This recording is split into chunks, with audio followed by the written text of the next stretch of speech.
सतनाम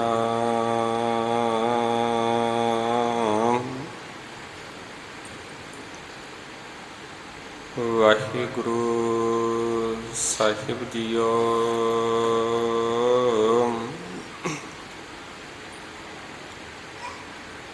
एक ओंकार सतनाम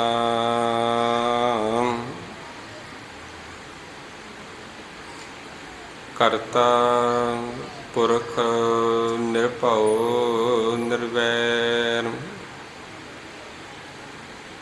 अकाल मूरत अजूनी सैबहु गुर प्रसाद। नानक नाम निरंजन जानियो कीनी भगत प्रेम लिवलाई। तांते अंगद अंग संग भयो शायर शब्द सुरत की नीव रखाई। गुर अमर दास की अकथ कथा है एक जी कछ कहीं न जाई।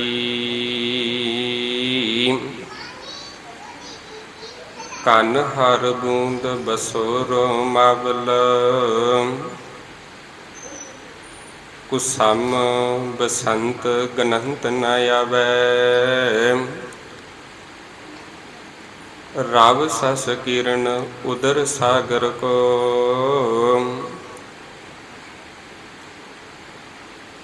गंग तरंग अंत को पावै। रुदर ध्यान ज्ञान सतगुर कै कब जन भल उन्ह जो गावै। भले अमरदास गुण तीरी तीरी उपमा तो ही बन आवै। भले अमरदास गुण तीरी तेरी उपमा तो ही बन आवै। परम सत्कारयोग गुरु प्यारी गुरु सवारी सत संगत जी, बड़े ही वड्डियां भागां वाले हाँ जो साहिब सतगुरु धन धन श्री गुरु ग्रंथ साहिब जी महाराज सतगुरां दी पावन पवित्र हजूरी दे अंदर जुड़ बैठ के प्यार वाले बड़े ही प्यार दे नाल तीसरे पातशाह धन धन श्री गुरु अमरदास पातशाह जी तिन्हां दे प्रकाश पुरब नूं समर्पित इस पावन स्थान दे उपर उलीके हुए जो 4 रोज़ा गुरमत समागम सतगुरां दी छत्र छायां दे हेठां चल रहे ने। लड़ी के अनुसार अज चौथे दिन का जो गुरमत समागम सतगुरां की कृपा के नाल सजाया जा रहा है, बड़े ही प्यार के नाल। प्यार वालिओ आप सब रल मिल के हर जस बाणी के कीर्तनां नूं सरवण करके अपनी जिंदगी के कुछ कुछ जिहड़े पल ने तिन्हां नूं सफला बनाउण दा यतन कर रहे सां। आओ कुछ समय के लिए सतगुरां दे वल्लों बख्शी हुई गुरमत विचार दे नाल जुड़ना करिए। विचारां दी आरंभता तो पहला मन दीआं बिरतियां नूं करो इकागर। सतगुरां दे चरनां विच लवाओ हाजरी, बड़े ही प्यार दे नाल गुरफतेह दे नाल सांझ पाओ। बुलाओ जी फतेह आखो जी वाहिगुरु जी का खालसा वाहिगुरु जी की फतेह। प्यार वालिओ 4 रोज़ा समागम दे विच परसों रोज़ तो चौथे तो ਆਪ ਸਭ ਰਲ ਮਿਲ ਕੇ ਭੱਟ ਸਾਹਿਬਾਨਾਂ ਦੇ ਵੱਲੋਂ ਕੀਤੀ ਹੋਈ ਉਸਤਤ ਵਡਿਆਈ ਦੇ ਵਿੱਚ ਜੋ ਸਵਈਏ ਉਚਾਰਨ ਕੀਤੇ ਹੋਏ ਸਨ, ਤਿਨਾਂ ਦੀ ਵਿਆਖਿਆ ਤਿਨਾਂ ਦੇ ਅੰਦਰੋਂ ਗੁਰਮਤਿ ਵਿਚਾਰ ਨਾਲ ਹੀ ਇਤਿਹਾਸਿਕ ਵਿਚਾਰਾਂ ਦੇ ਨਾਲ ਸਾਂਝ ਪਾ ਰਹੇ ਸਾਂ। ਜਿੱਥੇ ਦੂਸਰੇ ਭੱਟ ਸਾਹਿਬਾਨਾਂ ਨੇ ਸਤਿਗੁਰੂ ਗੁਰੂ ਅਮਰਦਾਸ ਪਾਤਸ਼ਾਹ ਜੀ ਤਿਨਾਂ ਦੀ ਵਡਿਆਈ ਦੇ ਵਿੱਚ ਜੋ ਸਵਈਏ ਉਸਤਤ ਕੀਤੇ ਨੇ, ਉਹਨਾਂ ਦੇ ਵਿੱਚੋਂ ਜਦੋਂ ਭੱਟ ਭੱਲ ਜੀ ਦੇ ਸਵਈਆਂ ਨੂੰ ਪੜ੍ਹਦੇ ਹਾਂ ਤੇ ਤਿਨਾਂ ਨੇ ਸਤਿਗੁਰਾਂ ਦੀ ਵਡਿਆਈ ਨੂੰ ਬਿਆਨ ਕਰਦਿਆਂ ਹੋਇਆਂ, ਸ਼ੋਭਾ ਨੂੰ ਬਿਆਨ ਕਰਦਿਆਂ ਹੋਇਆਂ ਇੱਥੋਂ ਤੱਕ ਇਹ ਕਿਰਪਾ ਕਰ ਦਿੱਤੀ, ਸੰਸਾਰ ਦੇ ਅੰਦਰ ਕੁਝ ਚੀਜ਼ਾਂ ਇਹੋ ਜਿਹੀਆਂ ਹੁੰਦੀਆਂ ਨੇ ਜਿਨ੍ਹਾਂ ਦੀ ਕੋਈ ਗਿਣਤੀ ਕੋਈ ਮਿਣਤੀ ਨਹੀਂ ਕੀਤੀ ਜਾ ਸਕਦੀ। ਹਾਂ, ਜੇਕਰ ਕਿਸੇ ਕੋਲ ਕੋਈ ਗਿਆਨ ਹੋਵੇ, ਧਿਆਨ ਹੋਵੇ, ਧਿਆਨ ਦੇ ਨਾਲ ਇਹਨਾਂ ਚੀਜ਼ਾਂ ਦੀ ਗਿਣਤੀ ਵੀ ਕਰ ਲਈ, ਇਹਨਾਂ ਦੀ ਮਿਣਤੀ ਵੀ ਕਰ ਲਈ, ਇਹਨਾਂ ਦਾ ਥਾਂ ਵੀ ਪਾ ਲਵੇ, ਪਰ ਜੋ ਵਡਿਆਈ ਜੋ ਸ਼ੋਭਾ ਧੰਨ ਗੁਰੂ ਅਮਰਦਾਸ ਪਾਤਸ਼ਾਹ ਦੀ ਹੈ, ਉਹਨਾਂ ਦੀ ਵਡਿਆਈ ਸ਼ੋਭਾ ਦਾ ਅਥਾਹ ਜਿਹੜਾ ਉਹ ਗੁਰੂ ਅਮਰਦਾਸ ਪਾਤਸ਼ਾਹ ਜੀ ਆਪ ਹੀ ਪਾ ਸਕਦੇ ਨੇ। ਸ਼ਬਦ ਨੂੰ ਸਰਵਣ ਕੀਤਾ ਸੀ ਆਪ ਜੀ ਨੇ, ਕਨ ਹਰ ਬੂੰਦ ਬਸੋ ਰੋ ਮਾਵਲ, ਕੁਸਮ ਬਸੰਤ ਗਨੰਤ ਨ ਆਵੈ। ਕਨ ਹਰ ਦਾ ਅਰਥ ਹੁੰਦਾ ਬੱਦਲ, ਤੇ ਜਦੋਂ ਆਪਾਂ ਵੇਖਨੇ ਆ ਕਾਲੀਆਂ ਘਟਾਵਾਂ ਚੜ੍ਹ ਕੇ ਆਉਣ ਤੇ ਬੱਦਲਾਂ ਦੇ ਵਿੱਚੋਂ ਜਿਹੜੀ ਵਰਖਾ ਹੁੰਦੀ ਹੈ ਤੇ ਆਖਣ ਲੱਗੇ ਵੀ ਉਸ ਵਰਖਾ ਦਾ ਕੋਈ ਅਥਾਹ ਨਹੀਂ ਪਾਇਆ ਜਾ ਸਕਦਾ ਵੀ ਉਹਦੇ ਵਿੱਚੋਂ ਕਿੰਨੇ ਕੁ ਬੂੰਦਾਂ ਦੀ ਵਰਖਾ ਹੋਈ ਹੈ। ਹਾਂ, ਭਾਵੇਂ ਅੱਜ ਜੇਕਰ ਵੇਖਿਆ ਜਾਵੇ ਵੀ ਅਸੀਂ ਇਹ ਕਹਿ ਸਕਦੇ ਹਾਂ, ਪੈਮਾਨਾ ਲਾ ਸਕਨੇ ਹਾਂ ਵੀ ਇੰਨੇ ਸੈਂਟੀਮੀਟਰ ਤੱਕ ਇੰਨੀ ਜਿਹੜੀ ਵਰਖਾ ਪਈ ਹੈ, ਤੇ ਦੂਜੇ ਪਾਸੇ ਇਸ ਵਰਖਾ ਦੇ ਨਾਲ ਜਦੋਂ ਬਸੰਤ ਦੀ ਰੁੱਤ ਆਉਂਦੀ ਹੈ ਉਹਦੇ ਵਿੱਚ ਆਪਾਂ ਵੇਖਦੇ ਹਾਂ ਜਿਹੜੇ ਫੁੱਲ ਨੇ, ਬਨਸਪਤੀ ਨੇ, ਇਹ ਰੁੱਖ ਨੇ, ਇਹ ਹਰੀਆਂ ਭਰੀਆਂ ਪੱਤੀਆਂ ਦੇ ਨਾਲ ਬੜੇ ਸੋਹਣੇ ਖਿੜਦੇ ਨੇ, ਬੜੇ ਸੋਹਣੇ ਲੱਗਦੇ ਨੇ। ਉਹਨਾਂ ਦੇ ਉੱਤੇ ਅਨੇਕਾਂ ਪ੍ਰਕਾਰ ਦੇ, ਅਨੇਕਾਂ ਤਰੀਕਾਂ ਦੇ ਜਿਹੜੇ ਫੁੱਲ ਨੇ ਉਹ ਲੱਗਦੇ ਨੇ। ਤੇ ਜੇਕਰ ਚਾਹ ਕੇ ਵੀ ਕੋਈ ਉਹ ਇਹ ਗੱਲ ਆਖੇ ਵੀ ਜਿੰਨੀ ਇਸ ਸੰਸਾਰ ਦੀ ਬਨਸਪਤੀ ਹੈ, ਜਿੰਨੇ ਇਹ ਪੇੜ ਪੌਦੇ ਨੇ, ਜਿੰਨੇ ਰੁੱਖਾਂ ਦੇ ਬੂਟੇ ਨੇ, ਇਹਨਾਂ ਸਭ ਦੇ ਉੱਤੋਂ ਫੁੱਲਾਂ ਦੀ ਗਿਣਤੀ ਕੀਤੀ ਜਾ ਸਕੇ, ਕਹਿੰਦੇ ਇਹ ਸਮਰੱਥ ਨਹੀਂ ਹੈ, ਇਹ ਨਹੀਂ ਹੋ ਸਕਦਾ। ਕਨ ਹਰ ਬੂੰਦ ਬਸੋ ਰੋ ਮਾਵਲ, ਕੁਸਮ ਬਸੰਤ ਗਨੰਤ ਨ ਆਵੈ। ਤੇ ਅੱਗੇ ਰਵ ਸਸ ਕਿਰਨ ਉਦਰ ਸਾਗਰ ਕੋ, ਗੰਗ ਤਰੰਗ ਅੰਤ ਕੋ ਪਾਵੈ। ਪਤਾ ਨਹੀਂ ਕਿੰਨੇ ਕੁ ਲੰਮੇ ਸਮੇਂ ਤੋਂ ਉੱਤੋਂ ਇਸ ਸੰਸਾਰ ਦੇ ਉੱਤੇ ਹਰ ਰੋਜ਼ ਅੰਮ੍ਰਿਤ ਵੇਲੇ, ਦਿਨ ਵੇਲੇ ਇਹ ਸੂਰਜ ਦੀਆਂ ਜਿਹੜੀਆਂ ਕਿਰਨਾਂ ਨੇ ਧਰਤੀ ਦੇ ਉੱਤੇ ਪੈਂਦੀਆਂ ਨੇ। ਰਾਤ ਨੂੰ ਜਿਹੜੇ ਚੰਦਰਮਾ ਦੀ ਜਿਹੜੀ ਕਿਰਨਾਂ ਨੇ ਉਹ ਧਰਤੀ ਦੇ ਉੱਤੇ ਪੈਂਦੀਆਂ ਨੇ, ਪਰ ਅੱਜ ਤੱਕ ਕੋਈ ਵੀ ਇਹੋ ਜਿਹਾ ਨਹੀਂ ਵੀ ਇਸ ਸੂਰਜ ਦੇ ਵਿੱਚੋਂ, ਚੰਦਰਮਾ ਦੇ ਵਿੱਚੋਂ ਨਿਕਲੀਆਂ ਹੋਈਆਂ ਜਿਹੜੀਆਂ ਕਿਰਨਾਂ ਨੇ ਇਹਨਾਂ ਦੀ ਕੋਈ ਗਿਣਤੀ ਕਰ ਸਕਦਾ ਹੋਵੇ। ਕਿਉਂਕਿ ਜਿਹੜੀਆਂ ਬੇਅੰਤ ਚੀਜ਼ਾਂ ਨੇ ਜਿਨ੍ਹਾਂ ਦਾ ਕੋਈ ਕੀਮਤ ਨਹੀਂ, ਜਿਹੜੇ ਅੰਤ ਨਹੀਂ ਪਾਇਆ ਜਾ ਸਕਦਾ, ਉਹ ਨਾ ਤੇ ਗਿਣੀਆਂ ਜਾ ਸਕਦੀਆਂ ਨੇ ਤੇ ਨਾ ਹੀ ਮਿਣੀਆਂ ਜਾ ਸਕਦੀਆਂ ਨੇ। ਕੁਝ ਕੁ ਭੱਟ ਸਾਹਿਬਾਨਾਂ ਨੇ ਇਹ ਉਦਾਹਰਨਾਂ ਦਿੰਦਿਆਂ ਹੋਇਆਂ ਅੰਤ ਦੇ ਵਿੱਚ ਇਹ ਗੱਲ ਕਹਿੰਦਿਆਂ ਹੋਇਆਂ ਇਹ ਗੱਲ ਆਖੀ, ਧੰਨ ਗੁਰੂ ਅਮਰਦਾਸ ਪਾਤਸ਼ਾਹ ਜੀ, ਤੇਰੀ ਜਿਹੜੀ ਵਡਿਆਈ ਹੈ, ਤੇਰੀ ਜਿਹੜੀ ਸ਼ੋਭਾ ਹੈ, ਇਸ ਸ਼ੋਭਾ ਨੂੰ ਬਿਆਨ ਨਹੀਂ ਕੀਤਾ ਜਾ ਸਕਦਾ। ਤੂੰ ਬੜੇ ਹੀ ਗੁਣਾਂ ਦਾ ਅਥਾਹ ਮਾਲਕ ਹੈ। ਇੱਕ ਹੋਰ ਭੱਟ ਸਾਹਿਬਾਨਾਂ ਦਾ ਆਪਾਂ ਸਵਈਆ ਪੜ੍ਹ ਰਹੇ ਸਾਂ, ਜਿਹਦੇ ਵਿੱਚ ਉਹਨਾਂ ਨੇ ਧੰਨ ਗੁਰੂ ਨਾਨਕ ਪਾਤਸ਼ਾਹ ਜੀ ਤੋਂ ਇਸ ਗੱਲ ਨੂੰ ਤੋਰਿਆ। ਜੋਤ ਨਿਰੰਕਾਰ ਦੀ ਹੈ, ਗੁਰੂ ਨਾਨਕ ਦੇ ਵਿੱਚ ਆਈ, ਗੁਰੂ ਨਾਨਕ ਤੋਂ ਅੰਗਦ ਤੇ ਅੰਗਦ ਤੋਂ ਅਮਰ ਬਣੇ ਨੇ। ਸਤਿਗੁਰ ਜੀ ਕਿਰਪਾ ਕਰਦੇ, ਭੱਟ ਸਾਹਿਬਾਨ ਕਿਰਪਾ ਕਰਦੇ ਹੋਏ ਇਹ ਬਖਸ਼ਿਸ਼ ਕਰਨ ਲੱਗੇ, ਨਾਨਕ ਨਾਮ ਨਿਰੰਜਨ ਜਾਨੀਓ, ਕੀਨੀ ਭਗਤ ਪ੍ਰੇਮ ਲਿਵਲਾਈ। ਧੰਨ ਗੁਰੂ ਨਾਨਕ ਪਾਤਸ਼ਾਹ ਜੀ ਜਿਹੜੇ ਉਸ ਅਕਾਲ ਦਾ ਰੂਪ ਬਣ ਕੇ, ਜੋਤ ਬਣ ਕੇ ਸੰਸਾਰ ਦੇ ਉੱਤੇ ਆਏ, ਉਹਨਾਂ ਨੇ ਸਭ ਤੋਂ ਪਹਿਲਾਂ ਨਾਮ ਦੀ ਚੋਣ ਕੀਤੀ, ਨਾਮ ਨੂੰ ਜਾਣਿਆ, ਉਹਦੇ ਨਾਲ ਪਹਿਚਾਣ ਕੀਤੀ। ਕੀਨੀ ਭਗਤ ਪ੍ਰੇਮ ਲਈ ਬੁਲਾਈ। ਉਹਦੇ ਤੋਂ ਬਾਅਦ ਪ੍ਰੇਮਾਂ ਦੇ ਵਿੱਚ ਆ ਕੇ ਉਸ ਮਾਲਕ ਦੀ ਫਿਰ ਪ੍ਰੇਮਾ ਭਗਤੀ ਕੀਤੀ ਹੈ, ਉਸ ਮਾਲਕ ਦੇ ਗੁਣਾਂ ਨੂੰ ਗਾਇਆ। ਤਾਂ ਤੇ ਅੰਗਦ ਅੰਗ ਸੰਗ ਭਇਓ ਸ਼ਾਇਰ।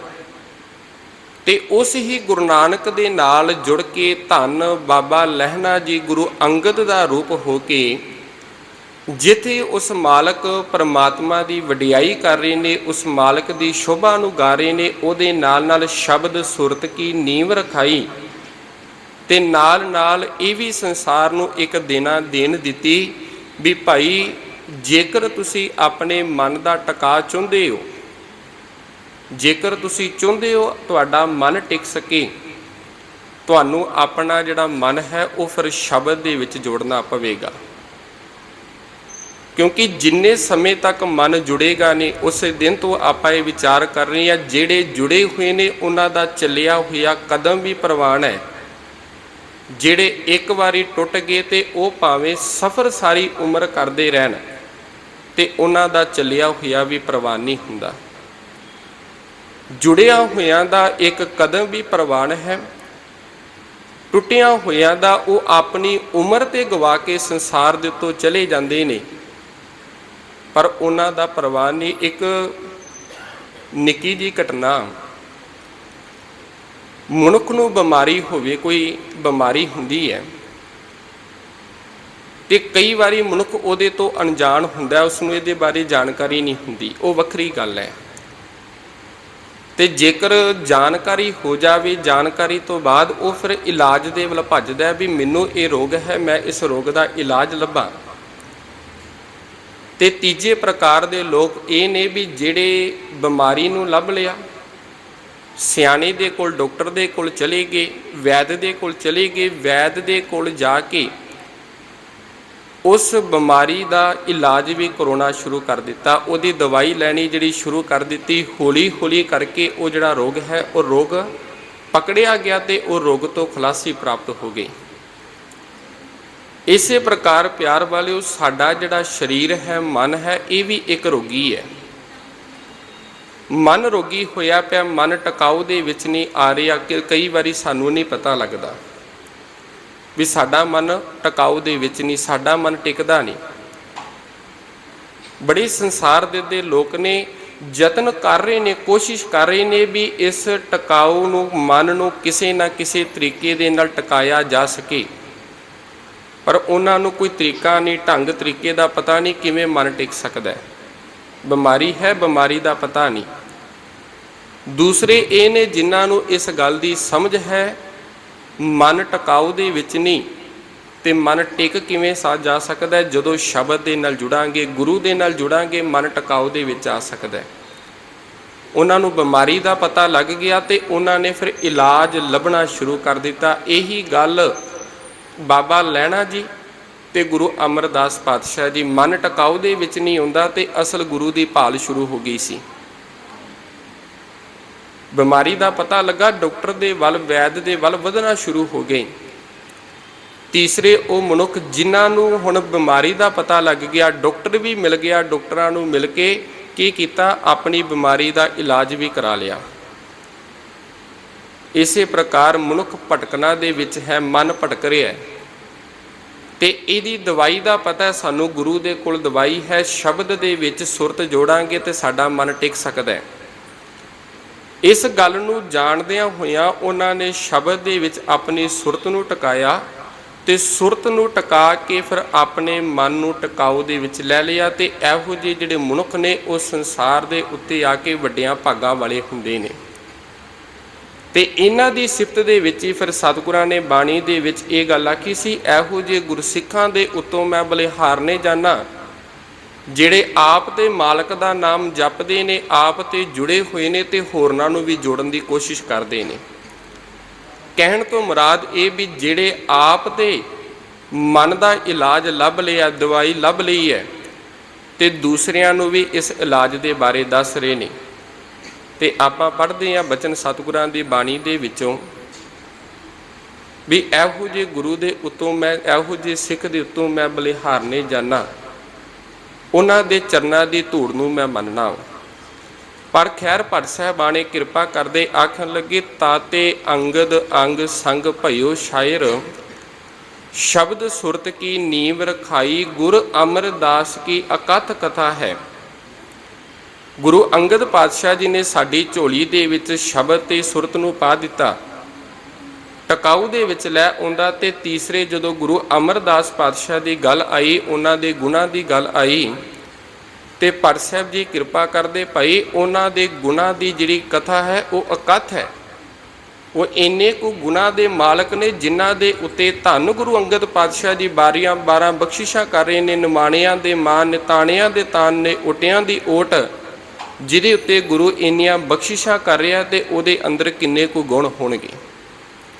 ਇੱਕ ਹੋਰ ਆਪਾਂ ਬਚਨ ਬਾਣੀ ਦੇ ਵਿੱਚੋਂ ਪੜ੍ਹਦੇ ਹਾਂ, ਤੇਰੇ ਕਵਨ ਕਵਨ ਗੁਣ ਕਹਿ ਕਹਿ ਗਾਵਾਂ, ਤੂੰ ਸਾਹਿਬ ਗੁਣੀ ਨਿਧਾਨਾ, ਤੁਮਰੀ ਮਹਿਮਾ ਬਰਨ ਨਾ ਸਾਕੋ, ਤੂੰ ਠਾਕੁਰ ਉੱਚ ਭਗਵਾਨਾ। ਹੇ ਮਾਲਕ ਪਰਮਾਤਮਾ, ਹੇ ਧੰਨ ਗੁਰੂ ਪਾਤਸ਼ਾਹ ਜੀ, ਤੇਰੇ ਜਿਹੜੇ ਗੁਣ ਨੇ ਉਹਨਾਂ ਨੂੰ ਮੈਂ ਬਿਆਨ ਨਹੀਂ ਕਰ ਸਕਦਾ, ਉਹਨਾਂ ਦੀ ਵਡਿਆਈ ਨਹੀਂ ਕਰ ਸਕਦਾ, ਕਿਉਂਕਿ ਅਥਾਹ ਨੇ। ਇਹੋ ਜਿਹੇ ਅਥਾਹ ਦੇ ਦਰਦ ਉੱਤੇ ਜੇਕਰ ਕੋਈ ਆਉਂਦਾ ਤੇ ਗੁਰੂ ਉਹਨੂੰ ਆਪਣੇ ਗਲਵਕੜੀ ਦੇ ਵਿੱਚ ਲੈ ਲੈਂਦਾ। ਨਿੱਕੀ ਜਿਹੀ ਘਟਨਾ ਸਤਿਗੁਰਾਂ ਦੇ ਜੀਵਨ ਦੇ ਵਿੱਚੋਂ ਲੈ ਲਈਏ, ਕਿਉਂਕਿ ਗੁਣਾਂ ਦੀ ਪਰ ਉਪਕਾਰ ਦੀ ਗੱਲ ਕਰ ਰਹੇ ਹਾਂ ਵੀ ਮਾਲਕ ਗੁਣ ਨੇ। ਗੁਰੂ ਅਮਰਦਾਸ ਪਾਤਸ਼ਾਹ ਦੇ ਜਿਹੜੇ ਗੁਣ ਨੇ ਉਹਨਾਂ ਨੂੰ ਅਸੀਂ ਬਿਆਨ ਨਹੀਂ ਕਰ ਸਕਦੇ। ਜੀਵ ਇੱਕ ਹੈ, ਇਸ ਜੀਵ ਦੇ ਨਾਲ ਕਿਹੜੇ ਕਿਹੜੇ ਗੁਣਾਂ ਨੂੰ ਬਿਆਨ ਕਰੀਏ। 9 ਕੁ ਸਾਲ ਦੀ ਉਮਰ ਦਾ ਛੋਟਾ ਜਿਹਾ ਬੱਚਾ ਹੈ, ਘਰ ਦੇ ਵਿੱਚ ਇੰਨੀ ਕੁ ਗਰੀਬੀ ਹੈ, ਇੱਕ ਭੈਣ ਹੈ ਤੇ ਇੱਕ ਭਰਾ ਹੈ, ਘਰ ਦੇ ਵਿੱਚ ਇੱਕ ਨਾਨੀ ਹੈ, ਮਾਤਾ ਪਿਤਾ ਸਿਰ ਦੇ ਉੱਤੇ ਨਹੀਂ। ਨਾਨੀ ਬੜੀ ਬਜ਼ੁਰਗ ਹੈ ਤੇ ਘਰ ਦਾ ਹੁਣ ਗੁਜ਼ਾਰਾ ਵੀ ਬੜਾ ਮੁਸ਼ਕਲ ਚੱਲਦਾ ਹੈ। ਨਿੱਕੇ ਨਿੱਕੇ ਇੱਕ ਭੈਣ ਹੈ ਤੇ ਭਰਾ ਹੈ ਤੇ ਤੀਸਰੇ ਆਪ, ਉਹ ਬੱਚਾ ਆਪ ਹੈ। ਨਾਨੀ ਨੇ ਇੱਕ ਦਿਨ ਕਹਿਣ ਲੱਗੀ ਵੀ ਇੱਦਾਂ ਕਰ ਪੁੱਤਰ, ਆ ਤੈਨੂੰ ਛਾਬਾ ਦੇਣੀ ਆ, ਛਾਬਾ ਦੇ ਵਿੱਚ ਥੋੜ੍ਹੀਆਂ ਜਿਹੀਆਂ ਘੁੰਗਣੀਆਂ ਪਾ ਕੇ ਦੇਣੀ ਆ, ਤੂੰ ਇੱਦਾਂ ਕਰ ਇਸ ਘੁੰਗਣੀਆਂ ਨੂੰ ਲੈ ਕੇ ਜਾ। ਇੱਥੇ ਕੁਝ ਦੂਰੀ ਦੇ ਉੱਤੇ ਧੰਨ ਗੁਰੂ ਅਮਰਦਾਸ ਪਾਤਸ਼ਾਹ ਜੀ ਗੋਇੰਦਵਾਲ ਜਿਹੜਾ ਸ਼ਹਿਰ ਵਸਾ ਰਹੇ ਨੇ, ਉੱਥੇ ਸੇਵਾ ਚੱਲ ਰਹੀ ਹੈ, ਬੜੇ ਲੋਕੀ ਆਉਂਦੇ ਨੇ, ਸੰਗਤਾਂ ਆਉਂਦੀਆਂ ਨੇ। ਉੱਥੇ ਜਾ ਕੇ ਤੂੰ ਇਸ ਛਾਬੇ ਨੂੰ ਰੱਖ ਲਈ ਤੇ ਜੇਕਰ ਕੋਈ ਤੇਰੇ ਤੋਂ ਮੰਗੇਗਾ ਉਹਨੂੰ ਪੈਸੇ ਦੇ ਕੇ ਇਹ ਘੁੰਗਣੀਆਂ ਵੇਚਣੀਆਂ ਸ਼ੁਰੂ ਕਰ ਦੇਵੀਂ। ਇੱਦਾਂ ਹੀ ਇਸ ਬੱਚੇ ਨੇ ਕਰਨਾ ਸ਼ੁਰੂ ਕੀਤਾ। 1 ਦਿਨ ਲੰਘਿਆ, 2 ਦਿਨ ਲੰਘਿਆ, 3 ਦਿਨ ਲੰਘੇ। ਜਿੰਨੇ ਕੁ ਕਮਾਣਾ ਘਰ ਦਾ, ਜਿਹੜਾ ਘਰ ਵੀ ਥੋੜ੍ਹਾ ਜਿਹਾ ਸਮਾਨ ਲੈ ਆਉਣਾ, ਅੱਗੋਂ ਥੋੜ੍ਹੀ ਜਿਹੀ ਕਣਕ ਖਰੀਦ ਲੈਣੀ। ਅਗਲੇ ਦਿਨ ਘੁੰਗਣੀਆਂ ਨੂੰ ਉਬਾਲਣਾ, ਨਾਲੇ ਤੇ ਪਰਿਵਾਰ ਨੂੰ ਖਵਾਉਣੀਆਂ ਤੇ ਨਾਲ ਥੋੜ੍ਹੀਆਂ ਜਿਹੇ ਲੈ ਕੇ ਚਲੇ ਜਾਣਾ। ਕੁਝ ਕੁ ਸਮਾਂ ਲੰਘਦਾ ਗਿਆ, ਥੋੜ੍ਹੀ ਜਿਹੀ ਹਾਲਤ ਜਿਹੜੀ ਸੋਹਣੀ ਬਣਨ ਲੱਗੀ ਘਰ ਦੀ। ਇੱਕ ਦਿਨ ਧੰਨ ਗੁਰੂ ਅਮਰਦਾਸ ਪਾਤਸ਼ਾਹ ਜੀ ਉਸ ਰਸਤੇ ਦੇ ਉੱਤੋਂ ਲੰਘ ਰਹੇ ਨੇ, ਬੱਚਾ ਬੈਠਾ ਹੋਇਆ ਤੇ ਉੱਚੀ ਉੱਚੀ ਆਵਾਜ਼ਾਂ ਦੇ ਵਿੱਚ ਇਹ ਗੱਲ ਆਖ ਰਿਹਾ, ਘੁੰਗਣੀਆਂ ਲੈ ਲਓ, ਘੁੰਗਣੀਆਂ ਲੈ ਲਓ। ਤੇ ਇਹ ਜਿਹੜੀ ਆਵਾਜ਼ ਜਦੋਂ ਸਤਿਗੁਰਾਂ ਦੇ ਕੰਨਾਂ ਦੇ ਵਿੱਚ ਪਈ ਨਾ, ਤੇ ਸਤਿਗੁਰੂ ਪਾਤਸ਼ਾਹ ਜੀ ਬੱਚੇ ਨੂੰ ਜਾ ਕੇ ਆਖਣ ਲੱਗੇ, ਬੱਚਿਆ ਅੱਜ ਕਿੰਨੇ ਕੁ ਵਟਕ ਹੋਈ ਹੈ, ਕਿੰਨੇ ਕੁ ਕਮਾਈ ਨਹੀਂ। ਤੇ ਬੱਚਾ ਸੀ, ਹੁਣ ਬੱਚਾ ਮਨ ਦੇ ਵਿੱਚ ਥੋੜ੍ਹਾ ਜਿਹਾ ਡਰ ਵੀ ਗਿਆ ਤੇ ਆਖਣ ਲੱਗਾ, ਸਤਿਗੁਰੂ ਆ ਥੋੜ੍ਹੀ ਜਿਹੀ ਵਟਕ ਹੋਈ ਹੈ, 10 ਕੁ ਪੈਸੇ ਬਣੇ ਨੇ। ਤੇ ਬਾਬਾ ਅਮਰਦਾਸ ਜੀ ਆਖਣ ਲੱਗੇ, ਗੁਰੂ ਅਮਰਦਾਸ ਜੀ, ਬੱਚਿਆ ਗੁਰੂ ਘਰ ਦੀ ਸੇਵਾ ਚੱਲ ਰਹੀ ਹੈ, ਕੁਝ ਤੂੰ ਹਿੱਸਾ ਨਹੀਂ ਪਾਵੇਂਗਾ? ਲਿਆ ਇੱਦਾਂ ਕਰ, ਜਿੰਨੇ ਕੁ ਤੇਰੀ ਵਟਕ ਹੈ ਤੂੰ ਸਾਨੂੰ ਦੇ ਦੇ। ਉਹ ਜਿੰਨੀ ਵਟਕ ਸੀ ਸਤਿਗੁਰਾਂ ਨੇ ਲੈ ਲਈ। ਮਨ ਦੇ ਵਿੱਚ ਡਰ ਵੀ ਹੈ ਵੀ ਘਰ ਜਾਵਾਂਗਾ, ਦਾਦੀ ਕੀ ਜਿਹੜੀ ਨਾਨੀ ਹੈ ਉਹ ਮੈਨੂੰ ਕੀ ਆਖੇਗੀ। ਘਰ ਗਿਆ, ਜਾ ਕੇ ਨਾਨੀ ਨੂੰ ਮਿਲਿਆ। ਨਾਨੀ ਨੇ ਆਖਿਆ, ਲਿਆ ਪੁੱਤਰ, ਜਿਹੜੇ ਅੱਜ ਕਮਾ ਕੇ ਲਿਆਇਆ ਵਟਕ ਸੀ ਤੇਰੇ ਕੋਲ। ਤੇ ਅੱਗੋਂ ਆਖਣ ਲੱਗੇ ਵੀ ਧੰਨ ਗੁਰੂ ਅਮਰਦਾਸ ਪਾਤਸ਼ਾਹ ਜੀ ਆਏ ਸਨ, ਜਿਹੜੇ ਉੱਥੇ ਸੇਵਾ ਕਰਾ ਰਹੇ ਨੇ, ਜਿਹੜੇ ਇਸ ਨਗਰ ਦੀ ਉਸਾਰੀ ਕਰਾ ਰਹੇ ਨੇ। ਉਹ ਅੱਜ ਚੱਲ ਕੇ ਮੇਰੀ ਦੁਕਾਨ ਦੇ ਕੋਲੋਂ ਲੰਘ ਰਹੇ ਸਨ। ਲੰਘਦਿਆਂ ਲੰਘਦਿਆਂ ਮੇਰੀ ਦੁਕਾਨ ਕੋਲ ਖਲੋ ਗਏ। ਦੁਕਾਨ ਦੇ ਕੋਲ ਖਲੋ ਕੇ ਮੈਨੂੰ ਆਖਣ ਲੱਗੇ, ਬੱਚਿਆ ਕਿੰਨੇ ਕੁ ਵਟਕ ਲਿਆਂਦੀ ਆ, ਲਿਆ ਦੇ, ਸੇਵਾ ਦੇ ਵਿੱਚ ਤੇਰਾ ਹਿੱਸਾ ਪਾਈਏ। ਤੇ ਅੱਗੋਂ ਨਾਨੀ ਆਖਣ ਲੱਗੀ, ਬੜਾ ਚੰਗਾ ਕੀਤਾ ਹੀ, ਚੱਲ ਇਸ ਬਹਾਨੇ ਗੁਰੂ ਦੇ ਘਰ ਦੇ ਵਿੱਚ ਸਾਡਾ ਕੋਈ ਦਸਵੰਧ ਤੇ ਪਿਆ। ਇੰਨੇ ਦਿਨਾਂ ਤੋਂ ਅਸੀਂ ਕਮਾ ਰਹੇ ਹਾਂ ਵੀ ਇੱਕ ਦਿਨ ਦੀ ਸੇਵਾ ਚਲੀਗੀ, ਚੱਲ ਕੋਈ ਗੱਲ ਨਹੀਂ। ਅਗਲਾ ਦਿਨ ਹੋਇਆ, ਫਿਰ ਦੁਬਾਰਾ ਤੋਂ ਘੁੰਗਣੀਆਂ ਤਿਆਰ ਕੀਤੀਆਂ, ਉੱਥੇ ਜਾ ਕੇ ਫਿਰ ਵੇਚਣੀਆਂ ਸ਼ੁਰੂ ਕੀਤੀਆਂ ਨੇ। ਦੁਬਾਰਾ ਤੋਂ ਸਤਿਗੁਰੂ ਪਾਤਸ਼ਾਹ ਜੀ ਉੱਥੋਂ ਲੰਘ ਰਹੇ ਸਨ, ਦੁਬਾਰਾ ਤੋਂ ਫਿਰ ਦੁਕਾਨ ਦੇ ਕੋਲ ਆ ਕੇ ਖਲੋ ਗਈ ਤੇ ਬੱਚੇ ਨੂੰ ਆਖਣ ਲੱਗੇ, ਬੱਚਿਆ ਅੱਜ ਕਿੰਨੇ ਕੁ ਹੋਈ ਹੈ? ਇਤਿਹਾਸਕਾਰ ਲਿਖਦੇ 8 ਕੁ ਜਿਹੜੇ ਟਕੇ ਉਦੋਂ ਵਟਕ ਬਣੀ ਸੀ ਉਹਨਾਂ ਦੀ, ਤੇ ਉਹ ਵੀ ਸਤਿਗੁਰਾਂ ਨੇ ਲੈ ਲਈ। ਦੁਬਾਰਾ ਤੋਂ ਫਿਰ ਘਰ ਗਏ, ਨਾਨੀ ਨੇ ਪੁੱਛਿਆ, ਦੁਬਾਰਾ ਤੋਂ ਫਿਰ ਇਹ ਗੱਲ ਆਖੀ। ਆਖਣ ਲੱਗੇ ਜਿਹਦੇ ਕੋਲੋਂ ਸਭ ਕੁਝ ਮਿਲਦਾ, ਜੇਕਰ ਉਹ ਲੈ ਵੀ ਲੈ ਕੋਈ ਗੱਲ ਨਹੀਂ, ਉਹ ਆਪ ਹੀ ਦੇਵੇਗਾ, ਕਿਉਂ ਭਰੋਸੇ ਦੀ ਗੱਲ ਹੁੰਦੀ ਹੈ ਨਾ। 2 ਦਿਨ ਲੰਘੇ, ਤੀਜਾ ਦਿਨ ਹੋਇਆ। ਇਤਿਹਾਸਕਾਰਾਂ ਲਿਖਿਆ ਵੀ ਤੀਸਰੇ ਦਿਨ ਜਦੋਂ ਗਏ ਨੇ, ਇਹ ਨਿੱਕਾ ਜਿਹਾ ਬੱਚਾ ਪਹੁੰਚਿਆ, ਉੱਥੇ ਜਾ ਕੇ ਘੁੰਗਣੀਆਂ ਨੂੰ ਵੇਚਿਆ, ਕਿਉਂਕਿ ਤੀਜੇ ਕੁ ਦਿਨ ਕਿੰਨੀਆਂ ਕੁ ਰਹਿ ਗਈਆਂ ਹੋਣਗੀਆਂ, ਘਰ ਦੇ ਵਿੱਚ ਵੀ ਗਰੀਬੀ ਹੈ, ਥੋੜ੍ਹਾ ਜਿਹਾ ਅਨਾਜ ਹੋਵੇਗਾ। ਉਸ ਅਨਾਜ ਨੂੰ ਜਦੋਂ ਵੇਚਿਆ ਤੇ 4 ਕੁ ਟਕੇ ਉਹਦੇ ਬਣੇ ਨੇ, ਤੇ ਉੱਥੇ ਬੈਠਾ ਹੋਇਆ, ਉੱਠ ਕੇ ਘਰ ਨੂੰ ਨਹੀਂ ਆਇਆ, ਉੱਥੇ ਬੈਠਾ ਹੋਇਆ ਉਡੀਕਣ ਲੱਗਾ ਵੀ ਕਦੋਂ ਸਤਿਗੁਰੂ ਜੀ ਆਉਣਗੇ ਤੇ ਕਦੋਂ ਮੈਂ ਆਪਣਾ ਹਿੱਸਾ ਪਾਵਾਂ। ਤੇ ਇਤਿਹਾਸਕਾਰ ਲਿਖਦੇ ਵੀ ਸਤਿਗੁਰੂ ਜੀ ਨਾ ਆਏ ਤੇ ਇਹਨੇ ਇੱਕ ਸਿੱਖ ਨੂੰ ਪੁੱਛਿਆ ਵੀ ਸਤਿਗੁਰੂ ਕਿੱਥੇ ਨੇ, ਤੇ ਪੁੱਛ ਕੇ ਸਤਿਗੁਰਾਂ ਦੇ ਕੋਲ ਚਲਾ ਗਿਆ, ਜਾ ਕੇ ਨਮਸਕਾਰ ਕੀਤੀ। ਨਮਸਕਾਰ ਕਰਕੇ ਇਹ ਜਿਹੜੀ ਜਿੰਨੇ ਕੁ ਵਟਕ ਬਣੀ ਸੀ ਸਤਿਗੁਰਾਂ ਦੇ ਤਲੀ ਦੇ ਉੱਤੇ ਰੱਖ ਕੇ ਆਖਣ ਲੱਗਾ, ਸਤਿਗੁਰੂ ਅੱਜ ਇੰਨੇ ਕੁ ਕਮਾਏ ਸਨ, ਆ ਵੀ ਜਿਹੜਾ ਹਿੱਸਾ ਹੈ ਥੋੜ੍ਹਾ ਜਿਹਾ ਸੇਵਾ ਦੇ ਵਿੱਚ ਪਾ ਦੇਵੋ, ਆਪਣੇ ਹਿੱਸੇ ਦੇ ਵਿੱਚ ਪਾ ਲਵੋ। ਤੇ ਇਹੀ ਗਰੀਬ ਨਿਵਾਜ ਸਤਿਗੁਰੂ ਧੰਨ ਗੁਰੂ ਅਮਰਦਾਸ ਪਾਤਸ਼ਾਹ ਜੀ ਨੇ ਇਸ ਬੱਚੇ ਨੂੰ ਆਪਣੀ ਗਲਵੱਕੜੀ ਦੇ ਵਿੱਚ ਲਿਆ, ਤੇ ਗਲਵੱਕੜੀ ਦੇ ਵਿੱਚ ਲਾ ਕੇ ਜਿੰਨੇ ਦੁੱਖ ਸਨ, ਜਿੰਨੀਆਂ ਗਰੀਬੀਆਂ ਸਨ, ਸਭ ਕੁਝ ਕੱਟ ਕੇ ਰੱਖ ਦਿੱਤਾ। ਇਹਨੇ ਉਹ ਬਾਬਾ ਜੇਠਾ ਜੀ ਜਿਹੜੇ ਬਾਅਦ ਦੇ ਵਿੱਚ ਜਿਨ੍ਹਾਂ ਦੇ ਪਰਥਾਏ ਆਪਾਂ ਬਾਣੀ ਦੇ ਵਿੱਚੋਂ ਇਹ ਬਚਨ ਵੀ ਪੜ੍ਹਦੇ ਹਾਂ, ਧੰਨ ਧੰਨ ਰਾਮਦਾਸ ਗੁਰ ਜਿਨ ਸਿਰਿਆ ਤਿਨੈ ਸਵਾਰਿਆ, ਕਿਉਂਕਿ ਗੁਰੂ ਪਰ ਉਪਕਾਰੀ ਹੈ। ਤੇ ਧੰਨ ਗੁਰੂ ਅਮਰਦਾਸ ਪਾਤਸ਼ਾਹ ਜੀ ਜਿਨ੍ਹਾਂ ਦੇ ਉੱਤੇ ਇੰਨੀਆਂ ਬਖਸ਼ਿਸ਼ਾਂ ਹੋਈਆਂ ਨੇ, ਇੰਨੀਆਂ ਰਹਿਮਤਾਂ ਹੋਈਆਂ ਨੇ, ਤੇ ਉਹਨਾਂ ਦੇ ਦਰ ਦੇ ਉੱਤੇ ਜੇਕਰ ਬੱਚਾ ਜਾ ਰਿਹਾ ਤੇ ਬੱਚੇ ਨੂੰ ਆਪਣੀ ਗਲਵੱਕੜੀ ਦੇ ਵਿੱਚ ਲੈ ਕੇ ਜਿੱਥੇ ਉਹਨਾਂ ਦੇ ਦੁੱਖਾਂ ਨੂੰ ਕੱਟ ਰਹੇ ਨੇ, ਉਹਨਾਂ ਦੇ ਕਲੇਸ਼ਾਂ ਨੂੰ ਕੱਟਦੇ ਨੇ, ਤੇ ਇਹ ਬੱਚਾ ਇੰਨਾ ਕੁ ਗੁਰੂ ਤੋਂ ਪ੍ਰਭਾਵਿਤ ਹੋਇਆ ਤੇ ਉਸੇ ਦਰ ਦੇ ਉੱਤੇ ਰਹਿ ਕੇ ਸੇਵਾ ਕਰਨੀ ਸ਼ੁਰੂ ਕਰ ਦਿੱਤੀ ਹੈ। ਇਹਦੇ ਤੋਂ ਬਿਨਾਂ ਥੋੜ੍ਹੀਆਂ ਜਿਹੀਆਂ ਹੋਰ 1-2 ਘਟਨਾਵਾਂ, ਕਿਉਂਕਿ ਉਪਮਾ ਦੀ ਜੇਕਰ ਗੱਲ ਚੱਲ ਰਹੀ ਹੈ, ਵਡਿਆਈ ਦੀ ਜਿੰਨੀ ਗੁਰੂ ਦੀ ਵਡਿਆਈ ਹੋ ਸਕੇ ਓਨੀ ਕਰੀਏ, ਇਹ ਸਾਡੇ ਲਈ ਜ਼ਰੂਰੀ ਹੈ। ਗੁਰੂ ਦੀ ਵਡਿਆਈ ਦੇ ਬਾਰੇ ਸਾਨੂੰ ਪਤਾ ਹੋਵੇਗਾ, ਕੋਈ ਪੁੱਛੇਗਾ ਵੀ ਇਹ ਸ਼ਬਦ ਪੜ੍ਹਦੇ ਹੋ, ਭੱਲੇ ਅਮਰਦਾਸ ਗੁਣ ਤੇਰੇ, ਤੇਰੀ ਉਪਮਾ ਤੋਹੀ ਬਣ ਆਵਿਆ, ਕਾਰਨ ਕੀ ਹੈ, ਕੋਈ ਵਡਿਆਈ ਦੱਸੋ।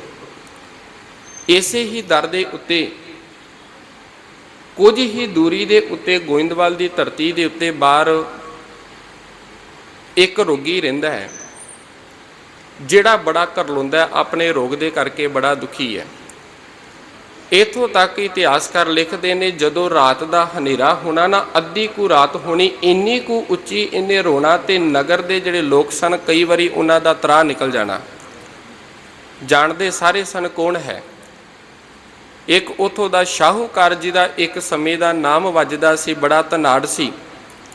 ਜਦੋਂ ਆਪ ਚੜ੍ਹਾਈ ਕਰ ਗਿਆ, ਉਹਦੇ ਤੋਂ ਬਾਅਦ ਉਹਦਾ ਜਿਹੜਾ ਪੁੱਤਰ ਹੈ ਮਾੜੀ ਸੰਗਤ ਦੇ ਵਿੱਚ ਪੈ ਕੇ ਉਧਰੋਂ ਧਨ ਦੌਲਤ ਦੇ ਵਿੱਚ ਅੰਨਾ ਹੋਣ ਦੇ ਕਰਕੇ ਕੁਝ ਨਸ਼ਿਆਂ ਦੇ ਵਿੱਚ ਲੱਗ ਗਿਆ। ਜਿਵੇਂ ਜਿਵੇਂ ਨਸ਼ੇ ਕਰਦਾ ਗਿਆ, ਨਸ਼ੇ ਕਰਦਿਆਂ ਕਰਦਿਆਂ ਇੱਕ ਦਿਨ ਇਹੋ ਜਿਹੇ ਹਾਲਾਤ ਆ ਗਏ, ਇਹੋ ਜਿਹਾ ਤਨ ਨੂੰ ਰੋਗ ਲੱਗਾ ਜਿਸ ਰੋਗ ਦਾ ਨਾ ਤੇ ਕੋਈ ਇਲਾਜ ਸੀ ਤੇ ਨਾ ਹੀ ਉਸ ਬਿਮਾਰੀ ਦੇ ਬਾਰੇ ਪਤਾ ਸੀ, ਜਿਹਨੂੰ ਅਸੀਂ ਕੋੜ ਦਾ ਰੋਗ ਵੀ ਕਹਿੰਦੇ ਹਾਂ, ਛੂਆ ਛੱਤ ਦਾ ਕੋੜ ਰੋਗ ਕਹਿੰਦੇ ਹਾਂ। ਵੈਦਾਂ ਨੇ ਇੱਥੋਂ ਤੱਕ ਜਵਾਬ ਦੇ ਦਿੱਤਾ, ਆਖਣ ਲੱਗੇ ਵੀ ਇਸ ਦੇ ਕੋਲ ਜਿਹੜਾ ਜਾਵੇਗਾ ਉਹਨੂੰ ਇਹ ਰੋਗ ਲੱਗ ਜਾਵੇਗਾ।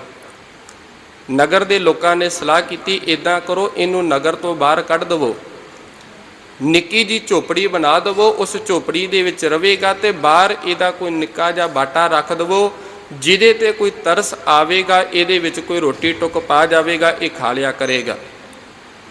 ਹੁਣ ਨਗਰ ਦੇ ਲੋਕ ਸਰ ਨਾਤੇ ਡਰਦੇ ਜਾਇਆ ਕਰਦੇ, ਕਿਸੇ ਨੂੰ ਮਾੜਾ ਮੋਟਾ ਤਰਸ ਆਉਣਾ, ਇਹਦੇ ਵਿੱਚ ਟੁੱਕ ਜਿਹੜੀ ਰੋਟੀ ਪਾ ਦੇਣੀ, ਥੋੜ੍ਹਾ ਜਿਹਾ ਪਾਣੀ ਪਾ ਦੇਣਾ, ਇਹਨੇ ਖਾ ਲੈਣਾ।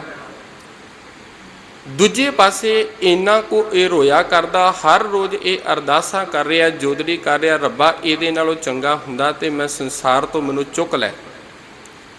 ਤੇ ਇੱਕ ਦਿਨ ਇੱਥੋਂ ਲੰਘ ਰਹੇ ਨੇ, ਸੰਗਤ ਲੰਘ ਰਹੀ ਹੈ, ਇਤਿਹਾਸਕਾਰ ਲਿਖਦੇ ਨੇ ਸੰਗਤ ਲੰਘਦਿਆਂ ਵੀ ਇਹਦੇ ਕੰਨਾਂ ਦੇ ਵਿੱਚ ਕੁਝ ਕੁ ਬਾਣੀ ਦੇ ਸ਼ਬਦ ਪਏ ਤੇ ਇਹਨੇ ਵੇਖਿਆ ਵੀ ਮਨ ਨੂੰ ਥੋੜਾ ਜਿਹਾ ਸਕੂਨ ਮਿਲਿਆ, ਮਨ ਟਿਕਾਊ ਦੇ ਵਿੱਚ ਆਇਆ। ਤੇ ਜਦੋਂ ਸੰਗਤ ਵਾਪਸ ਆਈ ਨਾ, ਰਸਤੇ ਦੇ ਵਿੱਚ ਖਲੋਤਾ ਹੋਇਆ ਉਡੀਕ ਕਰ ਰਿਹਾ ਤੇ ਪੁੱਛਣਾ ਕੀਤਾ ਵੀ ਇਹ ਤੂੰ ਬਚਨ ਪੜ੍ਹਦੇ ਹੋ ਕਿਹਦੇ ਨੇ, ਤੇ ਇਹਦਾ ਜਿਹੜਾ ਰਚਨਹਾਰ ਹੈ, ਕਰਤਾ, ਉਹ ਕਿੱਥੇ ਰਹਿੰਦਾ ਹੈ? ਤੇ ਦੱਸਿਆ ਵੀ ਧੰਨ ਗੁਰੂ ਅਮਰਦਾਸ ਪਾਤਸ਼ਾਹ ਜੀ ਇਸ ਨਗਰੀ ਦੇ ਵਿੱਚ ਰਹਿ ਰਹੇ ਨੇ, ਜਿਸ ਨਗਰੀ ਤੋਂ ਬਾਹਰ ਤੂੰ ਹੈ। ਕਹਿੰਦੇ ਇਹ ਚੱਲ ਕੇ ਸਤਿਗੁਰਾਂ ਦੇ ਦਰ ਦੇ ਉੱਤੇ ਗਿਆ। ਇਹਨੇ ਕੀ ਕੀਤਾ, ਹਰ ਰੋਜ਼ ਬਾਣੀ ਨੂੰ ਸੁਣਨਾ, ਰੋਗੀ ਸੀ, ਬਾਹਰ ਜਾ ਕੇ ਬਹਿ ਗਿਆ, ਦਰਬਾਰ ਦੇ ਬਾਹਰ ਜਾ ਕੇ ਬਹਿ ਗਿਆ ਵੀ ਅੰਦਰ ਕਿਸੇ ਨੇ ਜਾਣ ਨਾ ਦਿੱਤਾ।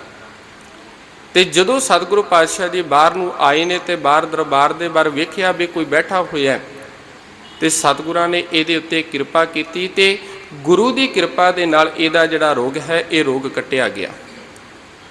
ਉਹਨੇ ਧੰਨ ਗੁਰੂ ਅਮਰਦਾਸ ਪਾਤਸ਼ਾਹ ਜੀ, ਜਿਸ ਦੇ ਗੁਣਾਂ ਨੂੰ ਅਥਾਹ ਨੇ ਬਿਆਨ ਨਹੀਂ ਕੀਤਾ ਜਾ ਸਕਦਾ, ਇਸ ਦਰ ਦੇ ਉੱਤੇ ਭਾਈ ਪਾਰੋ ਜੀ ਆਉਂਦੇ ਨੇ, ਇਸ ਦਰ ਦੇ ਉੱਤੇ ਭਾਈ ਲੰਗਾਹਾ ਜੀ ਆਉਂਦੇ ਨੇ, ਅਨੇਕਾਂ ਸਿੱਖ ਨੇ ਜਿਹੜੇ ਗੁਰੂ ਦੇ ਨਾਲ ਜੁੜ ਕੇ ਆਪਣੇ ਜੀਵਨ ਨੂੰ ਸਫਲਾ ਕੀਤਾ ਸੀ।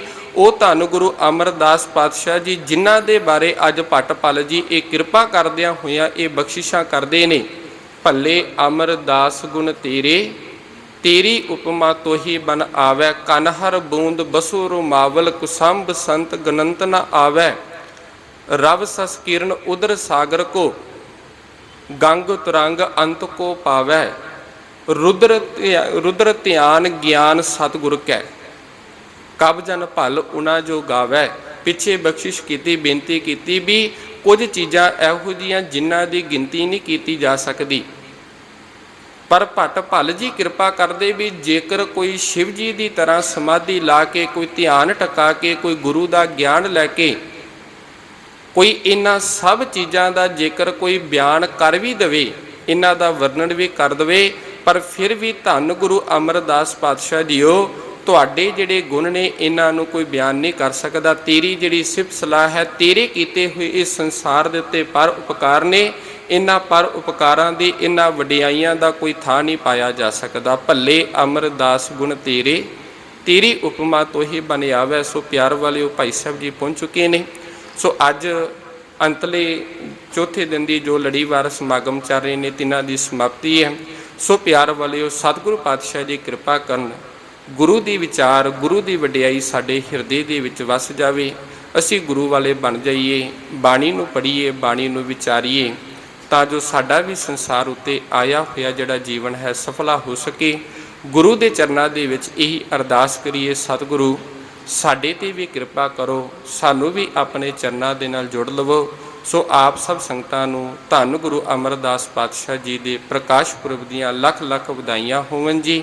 ਬੁਲਾਓ ਜੀ, ਫਤਿਹ ਆਖੋ ਜੀ। ਵਾਹਿਗੁਰੂ ਜੀ ਕਾ ਖਾਲਸਾ, ਵਾਹਿਗੁਰੂ ਜੀ ਕੀ